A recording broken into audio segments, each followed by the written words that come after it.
Hi, in this video we will be solving question number 23 from GATE 2019 chemistry paper. And the question says, consider a system of three identical and distinguishable non-interacting particles and three available non-degenerate single particle energy levels having energies 0, epsilon and 2 epsilon. And the system is in contact with a heat bath of temperature T Kelvin, and the total energy of 2 epsilon is shared by these three particles, and we have to find out the number of ways the particles can be distributed. Okay, so let's first understand some of the basics of the StatMech. So this question is about the statistical mechanics, and in this question we have given three particles and they are distinguishable to each other.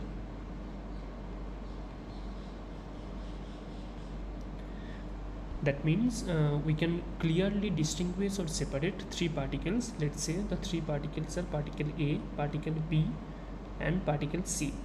So we can clearly separate these three particles, and they are non-interacting particles,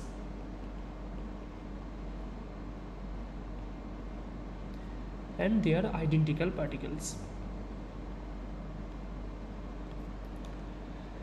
Okay, so the total energy of this system is 2 epsilon, and the three energy levels are given, that is 0, epsilon and 2 epsilon. Now we have to find out the how many possible ways we can distribute these three particles having energy 2 epsilon. So let's say the particle A and particle B is energy level 0 and particle C is in energy level 2 epsilon.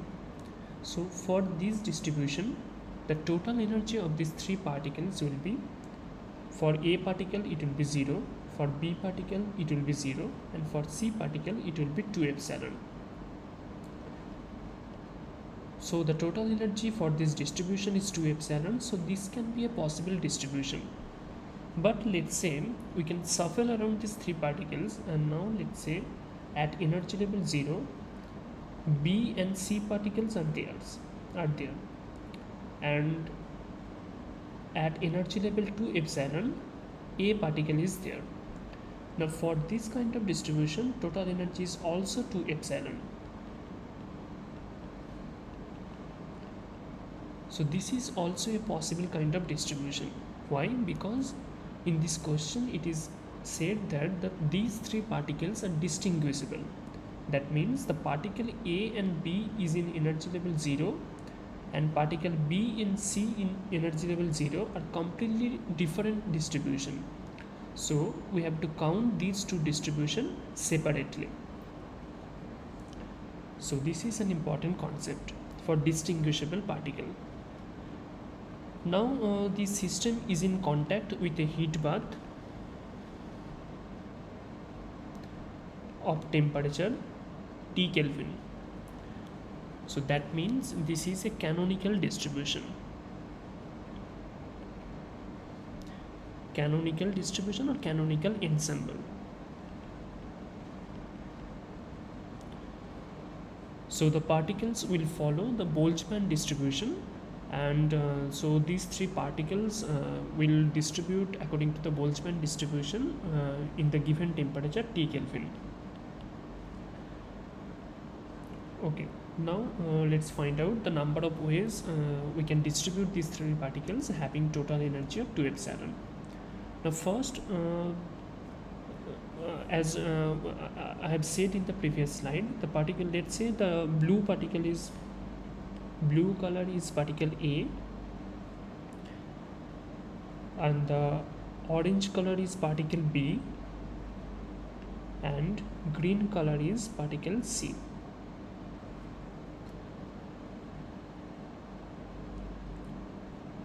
Okay, now let's say first particle A and particle B is in energy level 0 and particle C in energy level 2 epsilon.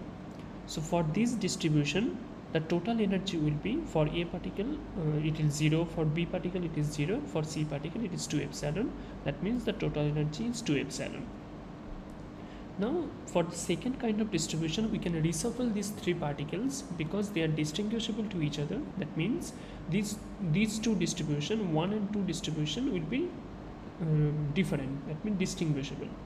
So let's say particle A is energy level 0, particle C is in energy level 0, and particle B is in energy level 2 epsilon. Now for this distribution also, the total energy is 2 epsilon. So this can be a possible kind of distribution.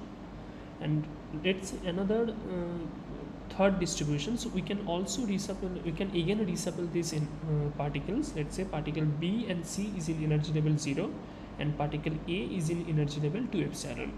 So for this distribution also, the total energy is 2 epsilon. So this can also be a potential distribution.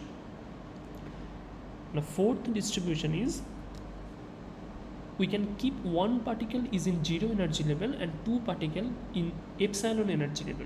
By this the total energy of the system, or total energy of these three particles, will be also 2 epsilon. So let's say particle number A, particle A is energy level 0, particle B and C is energy level 2 epsilon. So for this distribution, the total energy is 2 epsilon. Now just you can reshuffle these three particles because they are distinguishable. So all these two distribution also will be also distinguishable. So we have to consider these two distribution as well. So by reshuffling these three particles, let's say now the particle B is energy level 0 and particle A and C is in energy level epsilon. By this, the total energy of this distribution will also be 2 epsilon. And again reshuffling this, we can say the particle C is in energy level 0 and particle A and B is in energy level epsilon. So by this, the total energy of the system, or total energy of these three particles, will also be 2 epsilon. So for distinguishable three particle system, the number of possible ways these three particles can be distributed having energy 2 epsilon is 6, like 1, 2, 3, 4, 5 and 6. Now if these particles were indistinguishable to each other, that means we cannot separate or distinguish these three particles, then the number of possible ways these three particles can be distributed having energy 2 epsilon will be just 2. Why? Because these one distribution, second distribution and the third distribution will be indistinguishable to each other. So 1, 2, 3, we can combine this and say this is just one distribution number 1. And from these three distribution, 4, 5, 6, we can combine this and we can say this is another kind of distribution. So distribution number 2. So for indistinguishable particle, there were just 2 kind of distribution, and for distinguishable particle there will be 6 possible distribution. So in this question, it is said that the particles are distinguishable. That means we can separate or distinguish all these 6 possible distribution. So that's why the number of possible ways the particles can be distributed is 6. Now for further details, you can visit the following NPTEL lecture series on the topic of thermodynamics, classical to statistical, and the instructor is Professor Sandeep Pal from IIT Guwahati. Thanks.